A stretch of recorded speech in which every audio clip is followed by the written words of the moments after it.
Good morning all of you.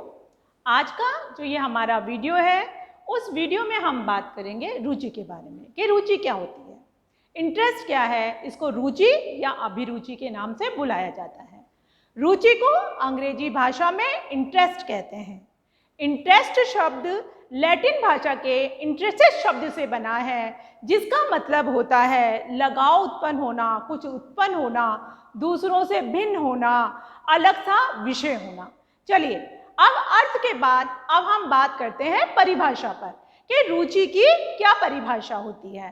तब हम रुचि की परिभाषा की बात करते हैं तो कहते हैं कि इंटरेस्ट अर्थात रुचि एक ऐसी शक्ति होती है जो व्यक्ति को किसी कार्य के लिए क्या करती है, उत्प्रेरित करती है, किसी कार्य को उसमें लगाए रखती है।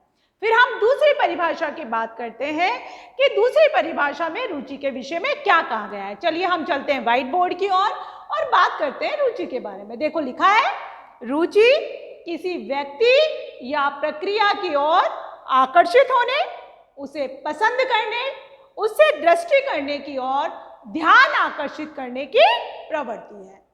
तो देखिए, रुचि से क्या होता है, जिस भी विषय में व्यक्ति का इंटरेस्ट होता है, रुचि होती है, सब व्यक्तियों में भिन्न भिन्न रुचि पाई जाती है। तो वहां पर उसका ध्यान आकर्षित होता है, वो उस कार्य को करने के लिए तत्पर होता है, प्रेरित होता है।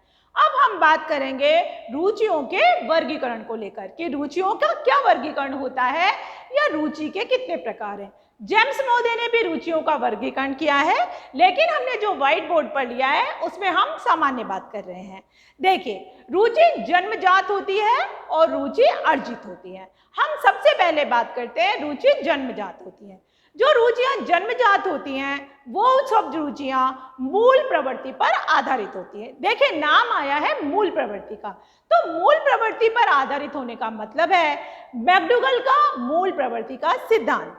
इससे पहले मूल प्रवृत्ति का मैकडूगल का सिद्धांत हम वीडियो में अपलोड कर चुके हैं, आप उसे अवश्य देखें, एग्जाम के दृष्टिकोण से वो बहुत महत्वपूर्ण है। जब हम बात कर रहे हैं मूल प्रवृत्तियों की, तो व्यक्ति में, बालक में जन्म से ही मूल प्रवृत्तियां पाई जाती हैं। मूल प्रवृत्ति क्या होती है, बिना सीखा हुआ व्यवहार होती है, जन्मजात होती है। तो मूल प्रवृत्तियों पर आधारित व्यवहार भी रुचियां उत्पन्न करने के लिए बाध्य करता है। जो जन्मजात रुचियां होती है वो मूल प्रवृत्तियों पर निर्भर करती है। अब हम बात करते हैं अर्जित रुचियों की। अर्जित रुचि क्या होती है?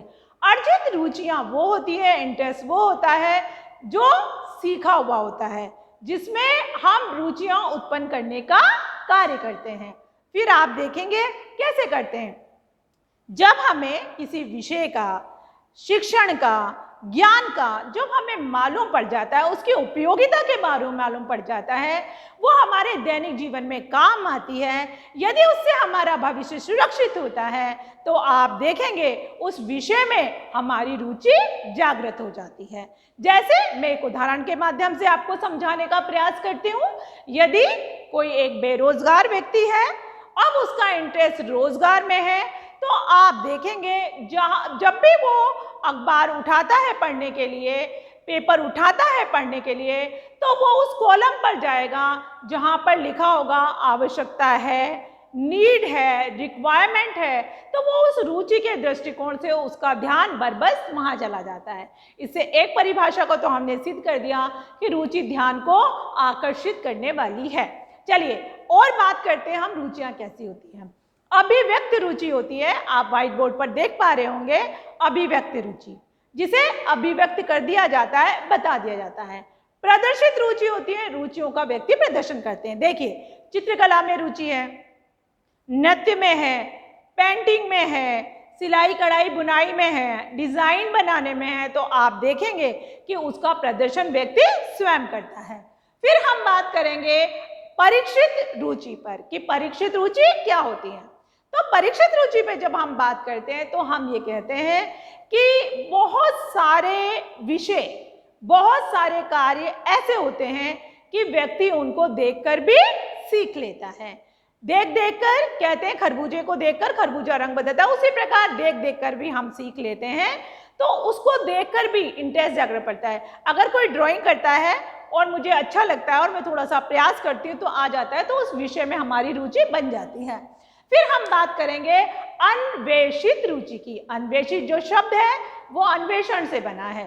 तो अन्वेषित का मतलब होता है खोज, मतलब खोज के दृष्टिकोण से, जांच के दृष्टिकोण से जो रुचि होती है वो अन्वेषित रुचि कहलाती है। फिर हम बात करेंगे सामान्य रुचि की। खाने में, पीने में, कलर है, रंग है, पहनना है, ओढ़ना है, कुछ शब्दों का प्रयोग करना है, आप देखेंगे अन्य।